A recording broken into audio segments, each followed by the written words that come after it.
भारत का ट्रैवल कर रहा हूँ पैदल। पैदल? लिफ्ट नहीं लेते कहीं पे? यहाँ से ऊपर जाने का कितना है, आने जाने का कितना है, ये क्या चीज़ है? तो यहाँ लैंडस्लाइड का डर तो हर समय बना रहता है। बहुत सारे लोग पूछते होंगे कि यमुनोत्री से यात्रा शुरू क्यों होती है। सबसे पहले आप सभी को मेरा प्यार भरा नमस्कार। मेरा नाम है आलोक राणा और स्वागत है आप सभी का देवभूमि उत्तराखंड के यमुनोत्री धाम के ब्रह्मखाल नामक जगह से। कल हम यहाँ पे पहुँच चुके थे और हमने यहाँ पे रूम लिया था होटल मोनाल में, और यहाँ से आज का सफ़र होने वाला है लगभग 85 किलोमीटर का बाइक से। उसके बाद देखते हैं कितने किलोमीटर का सफ़र हमको पैदल तय करना है। आगे की जानकारी आपको वीडियो में मिलती रहेगी। तो करते हैं आज के इस खूबसूरत से दिन की शुरुआत और देखते हैं हमको क्या क्या चीज़ें देखने को मिलती हैं। ठीक है, शुभ यात्रा आपको। Thank you. मेरा है पहाड़ी बाइकर आलोक राणा, सर्च करेंगे तो आ जाएगा। हाँ, सबसे बड़ी एक दिक्कत हो गई है, बाइक में फ्यूल बहुत कम है और सुना है इससे आगे पेट्रोल पंप नहीं है। मैंने आज अपना जो सामान है आधा यहीं छोड़ा है होटल पे, शाम को वापसी यहीं आना है। और आगे बढ़ते हुए ये रूट ना काफ़ी संकरा सा हो गया है और ऊपर जो नालियाँ हैं ना वो काफ़ी गहरी हैं और बड़ी बड़ी बसें तेज़ी स्पीड से आ रही हैं, तो थोड़ा सावधानी से यहाँ चलना पड़ रहा है। अब यहाँ से ठीक सामने देखिए हिमालय रेंज दिखाई देने लगी है और ताज़ी ताज़ी उस पर अभी आजकल बर्फ़ पड़ी हुई है। अब मेरा कल का डिसीजन बहुत ही सही था कि मैं ब्रह्मखाल में रुक गया। अगर मैं आगे आता तो ऐसे जंगलों के बीच से हो सकता था मुझे अंधेरा हो जाता आने में। अब यहाँ इस जगह से देखिए ठीक सामने हिमालय रेंज काफ़ी ज़्यादा दिखाई देने लगी है और बहुत ज़्यादा वहाँ बर्फ़बारी अभी हुई है और नीचे जो घाटी है दूर दूर तक दिखाई दे रही है। तो ये ठीक सामने जो शहर दिखाई दे रहा है ये है बड़कोट। तो यहाँ से यमुनोत्री है 50 किलोमीटर में, थोड़ा सा आगे आ गया था। पहले यहाँ पे पता करते हैं कि फ्यूल का कोई जुगाड़ है नहीं। पेट्रोल पंप होगा कहीं? अच्छा है। और जैसे मेरे को यमुनोत्री से फिर वापसी आना है गंगोत्री के लिए, तो यहीं तक आना पड़ेगा, यहाँ से फिर इस पर ही चलना पड़ेगा। देहरादून वाले इस वाले से आते हैं बड़कोट होते हुए और जो वहाँ धरासू वाले इधर से आते हैं। चलो बढ़िया। तो ये जगह है दो बट्टा, मतलब यहाँ पे फ्यूल मिल जाएगा। यहाँ बड़कोट में है ही नहीं पेट्रोल पंप कहीं। बन रहा है ना? अच्छा बन रहा है। मैंने बाइक में 4 लीटर फ्यूल भरवा दिया है जो कि आज के लिए काफ़ी है, फिर कल का फ्यूल भर देंगे। और यहाँ पे फ्यूल मिला है मेरे को 110 रुपये लीटर के हिसाब से। और यहाँ पे कोई बंदा मिला है ऑल इंडिया वॉक। हेलो भैया, नमस्ते। कहाँ से हैं आप? दिल्ली से। दिल्ली से पैदल? अच्छा, यमुनोत्री धाम? हाँ। अच्छा, यमुनोत्री है, फिर चार धाम भी जाऊँगा मैं वहीं से। अच्छा, भारत का ट्रैवल कर रहा हूँ पैदल। पैदल? लिफ्ट नहीं लेते कहीं पे? अच्छा, कितने दिन हुए अभी? मतलब 22 दिन का वॉक। 22 दिन का? ये चार धाम का?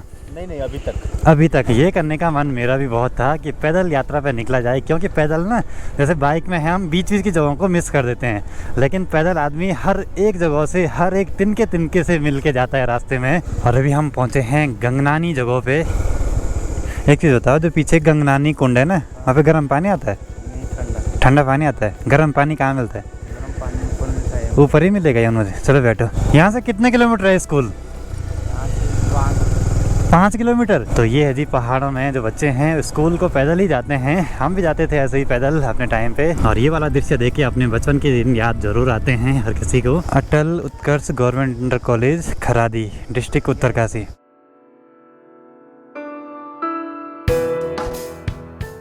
मतलब कि अगर आप लोग मानसून के टाइम पे इस रूट पे आते हो तो बिल्कुल भी सेफ नहीं है, क्योंकि देखिए पहाड़ कैसे खिसकते जा रहे हैं नीचे को। लगातार काम जारी है चार धाम की सड़कों का। अब यहाँ ठीक सामने पे गांव है, वहाँ देखिए पुराने ज़माने के कितने ज़्यादा घर बने हुए हैं। अरे बाप रे, यहाँ तो रोड पूरी गायब हो रखी थी, शायद लैंडस्लाइड की वजह से।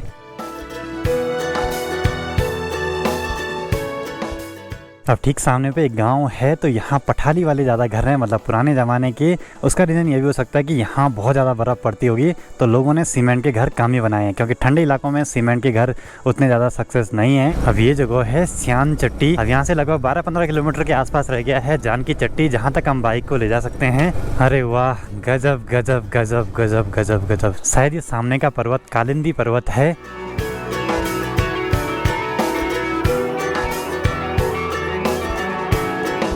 ये क्या चीज़ है? ये क्या चीज़ है? आलू लोकल? अच्छा, मतलब यहाँ से बाहर जा रहे हैं बेचने के लिए। चलो बढ़िया। कहाँ जाते हैं ये? देहरादून विकास विलासनगर, सहारनपुर। अच्छा, अब ये जगह है हनुमान चट्टी और यमुनोत्री धाम यहाँ से रह गया है 14 किलोमीटर मात्र। और ये जगह है हनुमान जी की तपस्या का स्थान। और यहाँ पे हनुमान जी ने ना विराट रूप धारण करा था और जहाँ तक पूंछ गई उस जगह को कहते हैं बंदर पूंछ। देखिए ऐसी जगहों पे बार बार तो आया नहीं जाता है, तो आराम से नेचर को एंजॉय करते हुए बीच में जितनी भी जगहों पे हम जा सकते हैं जाएंगे जरूर। अब इस जगह का नाम है फूल चट्टी। अब कुछ ही किलोमीटर रह गए हैं जानकी चट्टी के लिए। ये हम जानकी चट्टी में पहुंच चुके हैं और यहाँ से यमुनोत्री धाम पैदल 6 किलोमीटर लिखा हुआ है। बाइक कहाँ तक ले जा सकते हैं? अच्छा, यहाँ से ऊपर जाने का कितना है? पिट्ठू में? हाँ, पिट्ठू में तो है 5-6 हज़ार। 5,000 आने जाने का? अच्छा, यात्रा के हिसाब से कम ज़्यादा भी होता है? कंपनी होता है बड़ी। मतलब जैसे यात्रा चलेगी तो ज़्यादा होगा, आजकल कम होगा। ऊपर आने जाने का कितना है घोड़े खच्चर में? 2,000। और कम ज़्यादा भी होता है यात्रा के हिसाब से? जैसे यात्रा ज़्यादा रहती है तो ज़्यादा होता। आजकल 2,000 आने जाने का। खाली जाने का? खाली जाने का 1,000। तो यहाँ से घोड़े खच्चर हो गया, पालकी, पिट्ठू, सब चीज़ें आपको मिल जाएंगी। अलग अलग रेट हैं, यात्रा के हिसाब से अप डाउन होता रहता है रेट। चलो जी, यहाँ पे बाइक को पार्क तो कर लिया है ना? हेलमेट भी रखना था। कितने रुपये? 50 रुपये। अभी हम पहुँचे हैं जानकी चट्टी में। यहाँ से हमारा आज का पैदल रास्ता शुरू होता है जो कि है 5 किलोमीटर का। अगर आप पैदल यात्रा तय कर पाते हैं तो पैदल जाइए, नहीं तो आपको यहाँ पे घोड़े खच्चर, पालकी और कंडी आसानी से मिल जाएंगी। यहाँ से ठीक 11 बजे मैंने ट्रैक स्टार्ट करा है। देखते हैं कितने घंटे लगते हैं ऊपर चढ़ने में।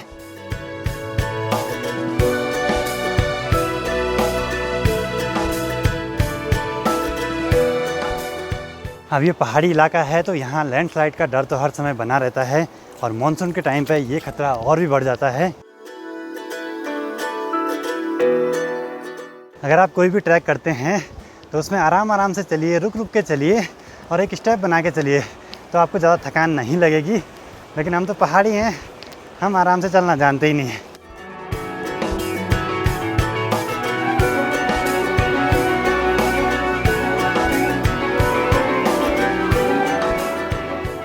पैदल रास्ता सिर्फ एक ही है, इसी पे घोड़े खच्चर, डंडी, कंडी, पालकी और पैदल यात्रियों को चलना होता है। इस वजह से रास्ते में थोड़ा बहुत कहीं जगह पे कीचड़ है। 5 किलोमीटर का ट्रैक करने के बाद फाइनली मंदिर दिखाई देने लगा है ठीक सामने पे और आसपास बहुत सारे झरने दिखाई दे रहे हैं मंदिर के।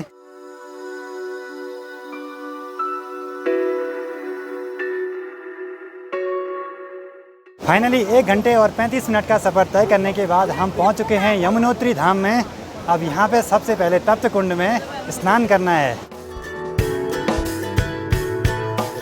तो अभी हमें उत्तराखंड के 4 धामों में से पहले धाम यमुनोत्री धाम में और यहाँ पे ना तप्त कुंड में स्नान करने के बाद एक अलग ही ताजगी का एहसास होता है और पूरे रास्ते भर की थकान उतर जाती है। अब मंदिर में एक बार दर्शन कर लेते हैं, उसके बाद देखते हैं अगर यहाँ की जानकारी कितनी जुटा पाते हैं हम। जय माँ यमुना। इस वक्त आप सब लोग यमुनोत्री धाम में दर्शन कर पा रहे हैं। सबसे पहले यमुना जी के बारे में आपको बता दूं, यमुना जी हमारे पौराणिक कथाओं के अनुसार, ग्रंथों के अनुसार यमुना जी सूर्यपुत्री हैं और यमुना जी के 2 परम तेजस्वी भाई यम और शनि हैं। और यमुना स्वयं दिव्य स्वरूपा है और उन्होंने भगवान श्री कृष्ण की भक्ति की थी 2 युगों तक और इसलिए यमुना जी कृष्ण की चौथी पटरानी के रूप में जानी जाती है। यमुना जी का जो एक्चुअल उद्गम स्थल है वो है सप्तऋषि कुंड। सप्तऋषि कुंड के बाद यमुना जी जो है आप देख सकते हैं ये कलिंद पर्वत से आ रही हैं। कलिंदगिरी मस्तके पतद मंद पूरो जला विलास गमलो शत प्रकट गंड शैलोत्रणता। कलिंद पर्वत से आने वाली यमुना जी कालिंदी से आते हुए यमुनोत्री में जब गर्म जल से मिलती है तो यमुना जी कालिंदी से, ये गर्म जल जब मिलता है शीतल जल से तो यमुना कहलाती है। इसलिए यमुनोत्री में जो है सभी मनुष्य आके जो है यहाँ पर स्नान करते हैं, ध्यान करते हैं और भक्ति की प्राप्ति करते हैं, क्योंकि यमुनोत्री में आपको भक्ति की प्राप्ति होगी, गंगोत्री में ज्ञान प्राप्त होता है, केदारनाथ में वैराग्य का स्वरूप है और बद्रीनाथ में मुक्ति का स्वरूप है। इसीलिए यमुनोत्री से यात्रा शुरू होती है, क्योंकि जीवन की जो शुरुआत है भक्ति से ही होती है और ज्ञान की तरफ बढ़ती है और 3rd फेज में इसको वैराग्य प्राप्त करना होता है, 4थे फेज में मुक्ति प्राप्त करना होता है। इसलिए आपको बहुत सारे लोग पूछते होंगे कि यमुनोत्री से यात्रा शुरू क्यों होती है। उसका बेसिक रीज़न मैंने आपको बताया। इसके डीप को हमारे पास इतना समय नहीं है, इसको डीप को समझने के लिए काफ़ी समय चाहिए होता है। इसका बेसिक है कि भक्ति से ज्ञान, ज्ञान से वैराग्य और वैराग्य से मुक्ति। इस तरीके से हमारी चार धाम की यात्रा है। कलिंद पर्वत से यमुनोत्री में गर्मधारा में मिलती है और उसके बाद जो है इनका अंतिम जो छोर है प्रयागराज में माँ गंगा से मिलता है। अक्षय तृतीया के पावन दिन पर यमुना जी के कपाट खुलते हैं और भाई दूज के दिन कपाट बंद होते हैं। उस दिन जो है यमुना जी से यमराज जी मिलने आते हैं। आप सुनते हैं ना कि रक्षाबंधन में बहन भाई को राखी बांधने आती है और भाई दूज के दिन भाई बहन के पास जाते हैं। तो यमराज और यमुना जी की कथा से वो वृतांत है, जहाँ पर यमराज जी यमुना जी से मिलने जाते हैं और उसको सारे सनातनी इस तरीके से मनाते हैं। जो यमुना और यमुना जी के रिश्ते की वजह से भारतवर्ष में मनाया जाता है। आप लोग भी मनाते होंगे। आप सब लोगों को यमुना जी का आशीर्वाद प्राप्त हो, आप लोग अच्छी यात्रा करें, चार धाम में आएँ, खूब आनंद लें, सभी लोगों का सहयोग करते रहें अपने जीवन में। यही हमारी सभी लोगों से एक प्रार्थना है, एक रिक्वेस्ट है। इसी के साथ जय माँ यमुना। अब मौसम भी गड़बड़ होने वाला है तो जल्दी से यहाँ से निकल पड़ते हैं। माँ यमुना की कृपा आप सभी पे बने रहे। बाकी अब निकल पड़ते हैं यहाँ से अपने दूसरे धाम की यात्रा पे। और ठीक सामने की पहाड़ियों पे जो बर्फ़ है ना, वो कल परसों ही पड़ी है, ताज़ी ताज़ी बर्फ़ है अभी। तो सोचिए सर्दियों में यहाँ कितना ठंडा होता होगा। और सभी जगहों पे मंदिरों में लगभग अंदर फ़ोटो और वीडियोग्राफी के लिए मना रहता है, तो हम उस चीज़ का पालन करते हैं अच्छे से। और ये कचरे वाली समस्या तो हर जगह है, तो आपसे रिक्वेस्ट है कि जब भी आप ऐसी जगहों पे जाएं तो आपके साथ जो भी कचरा होता है वो अपने बैग में अपने साथ ले जाएं और उसको सही जगह पे डिस्पोज कर दें। अगर हर यात्री एक एक स्टेप आगे बढ़ाएगा तो यहाँ कुछ भी गंदा नहीं होगा। Bro, big fan, bro, big fan. Bro, big fan, bro, big fan. अगर हिमालयी क्षेत्रों में ऐसे ही कचरा बढ़ता रहा तो आने वाले कुछ सालों में यहाँ वो सुंदरता नहीं रह जाएगी जिसके लिए लोग यहाँ आते हैं, जिसको देखने के लिए।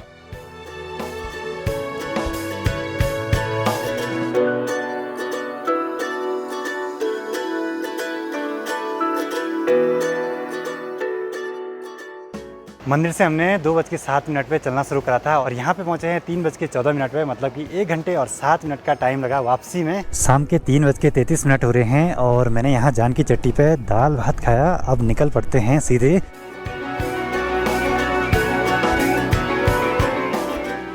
यमुनोत्री धाम की रोड की कंडीशन बहुत ही ज़्यादा ख़राब है। अब धीरे धीरे अगर काम सही होता रहेगा तो फ्यूचर में अच्छी रोड देखने को मिलेंगी, लेकिन अभी के लिए तो काफ़ी बेकार ही हैं। जी ना, योखू तो मैंने मना कर दिया दोनों को बिठाने के लिए, क्योंकि रोड ख़राब है। एक को तो मैं बिठा सकता हूँ। अब दूसरे दोस्त ने बोला कि मैं अगर नहीं बैठूंगा तो तू भी नहीं जाएगा। पकड़ो पकड़ो भाई पकड़ो। पहाड़ों में ऐसे ही चलना पड़ता है भाई। अगर आप लोग पहाड़ों से हैं तो क्या आप लोग ऐसे पहाड़ों पे गाड़ी पे लटक के कभी गए हैं? और आगे जो है खच्चर जा रहे हैं, इनको दौड़ाया जा रहा है और ये लातें भी छोड़ रहे हैं पीछे की साइड। अब यहाँ पे लिखा है, किसने कहा पगली देहरादून दूर है, हमारा तो चमियाला से डेली का टूर है। बल रोड सक्रिय होने का यही नुकसान है। सोचे जब यात्रा पीक पे रहती होगी उस टाइम यहाँ कितना जाम लगता होगा। जहाँ मेरे को सुबह मिले थे वहाँ से यहाँ तक पैदल पूरा इंडिया। एक दिन में कितना किलोमीटर लगभग? अभी तो बढ़ा दूंगा मैं, अभी वैसे तक मैं 20-25 चलता था। अच्छा, अब कल से बढ़ाना है मेरे को, आज से ही बढ़ा दिया मैंने। खैर अच्छा, तो डेली 50 चलना है अब। डेली 50 किलोमीटर, क्योंकि चारों धाम का डेट खत्म हो जाता है। हाँ, तो 2 धाम करके केदारनाथ जाना है तो 50 किलोमीटर का मानना पड़ेगा। अब पर डे बोला 50 किलोमीटर का सफ़र तय करना है। भगवान जी उनकी इच्छाएं पूरी करते रहें जो वो चाहते हैं। सुबह स्कूली बच्चे स्कूल को जा रहे थे और अभी अपने घरों को जा रहे हैं। भाई कहाँ से हो? वेस्ट बंगाल? अच्छा, यहाँ यहीं आए थे, कहीं और भी जाना है? अच्छा चलो जी, थोड़ा सा मशीन पे एक काम कर रहे हैं, तब तक सारे लोग आगे निकल गए। अच्छी बात है, नहीं तो यहाँ पे 1-1.5 घंटा तो रुकना ही पड़ता।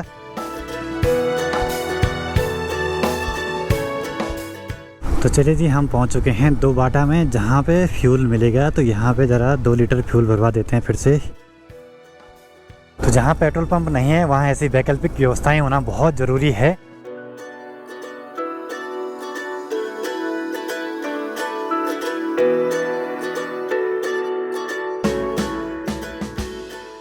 शाम के 6:30 हो रहे हैं और हम पहुँच चुके हैं अपने होटल पे। बाकी अब गाड़ी को पार्क करते हैं, बस आराम करना है अब।